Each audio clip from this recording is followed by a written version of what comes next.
Business or betrayal? I always thought business partner was just a boring title, until I opened the wrong drawer in my husband's office and found a stack of wedding photos.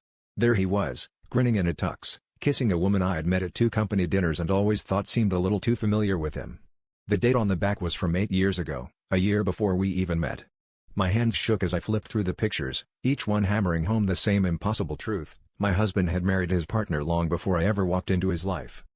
Heart pounding, I confronted him that night, wedding photos spread out on the kitchen table like evidence in some true crime documentary. He didn't deny it. Said they'd never divorced, just grew apart professionally. His voice was so matter-of-fact, like this was just some paperwork error, not a decade-long lie. I was screaming, crying, asking how he could marry me when he was already married, but he just looked tired, like he couldn't believe I was making such a big deal out of it. The next day, I called her.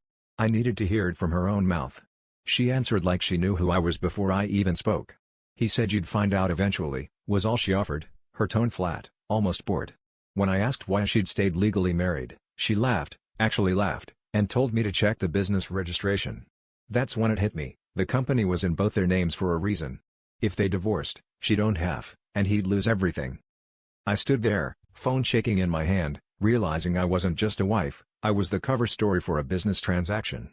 My whole marriage was a front, a careful performance to protect an empire they'd built together. I wanted to hate them both, but part of me was almost impressed by the audacity. For a moment, I wondered if all love stories were just power plays in disguise, if I was the only one who'd actually believed in us.